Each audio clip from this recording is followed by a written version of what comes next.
Kepada yang terhormat, seluruh warga Republik Indonesia, dimanapun Anda berada, khususnya masyarakat Halmahera, Maluku Utara. Dengan segala hormat, saya Anissa Madaniah memberitakan tentang tambang emas yang ada di Halmahera. Pemberitahuan ini sengaja saya menggunakan bahasa Indonesia dan tiada satupun kata-kata intelek agar seluruh lapisan masyarakat bisa memahami semua apa yang saya tuliskan.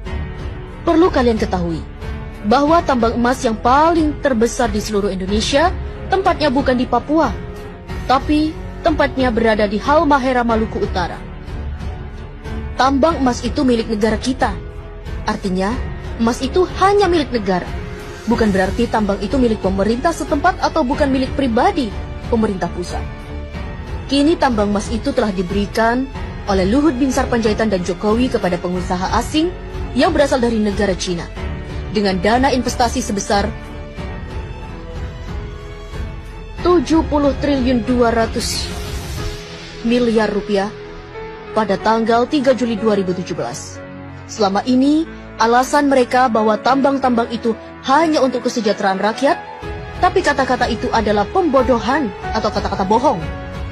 Sudah berapa banyak tambang-tambang milik negara kita telah dibelikan oleh pemerintah kepada pihak asing. Harusnya seluruh rakyat Indonesia telah menjadi milioner, yang sekolah digaji, yang berobat ke rumah sakit pasti gratis karena setiap jiwa telah menjadi milioner. Tapi, apa yang kita dapat dari hasil tambang-tambang itu? Justru tambang itu habis, dan uangnya bahkan tiada.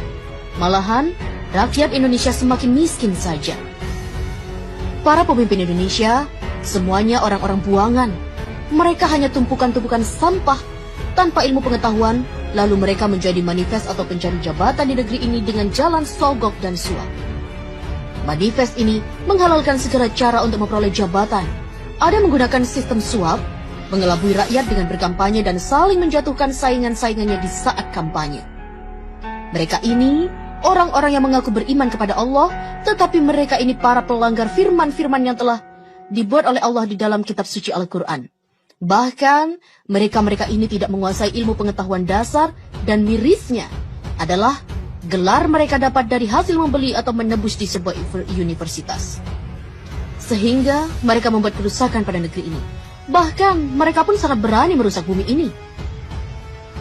Maluku Utara adalah provinsi yang paling terkaya di bumi pertiwi ini.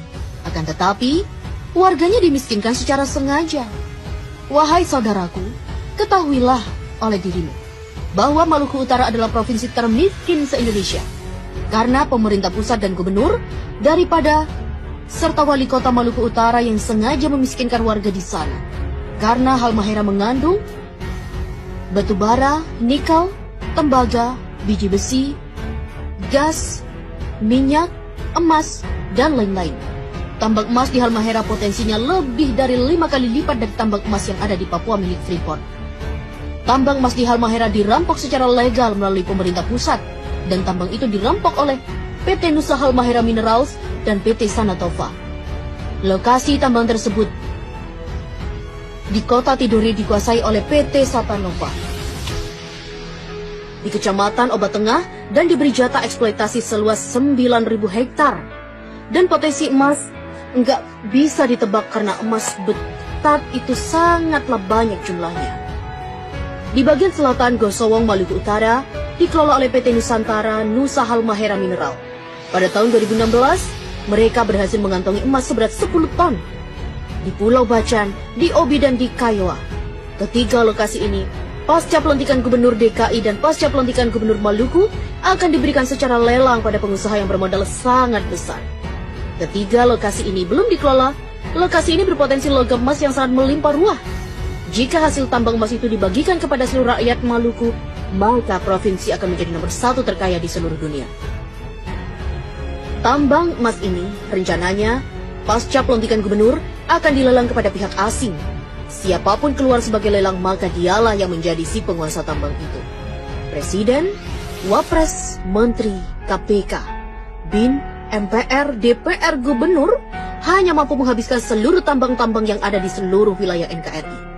Entah itu tambang yang berada di laut maupun yang ada di daratan, semuanya diserahkan kepada negara luar. Sebab Mereka tidak mampu mengelola, tidak mampu mensejahterakan rakyat, karena mereka bukanlah para pemimpin, tapi mereka hanya mampu mensejahterakan dirinya dan keluarga, partainya, dan pengusaha asing karena mereka adalah para pengkhianat negara dan mereka adalah perampok yang sesungguhnya. Wahai saudaraku, apabila Presiden Republik Indonesia dan rombongannya mengunjungi provinsimu, itu tandanya sumber daya alam yang ada di sana akan segera dirampok untuk diberikan kepada negara adidaya dan uangnya hanya untuk mereka-mereka saja. Bahkan mereka selalu berhutang pada negara lain dan bahkan mereka mencari para investor asing sebanyak-banyaknya. Hal ini bertujuan hanya mencari kekayaan pribadi mumpung mereka masih menjabat sebagai yang disebut di atas. Saya Anissa Madania, putri Indonesia yang tidak takut terpenjara dan tidak pernah takut untuk mati. Wassalam. Mohon diviralkan biar sampai ke tangan para pejabat yang amanah. Dan bahkan mereka-mereka ini tidak menguasai ilmu pengetahuan dasar dan mirisnya adalah gelar mereka dapat dari hasil membeli atau menebus di sebuah universitas. Sehingga mereka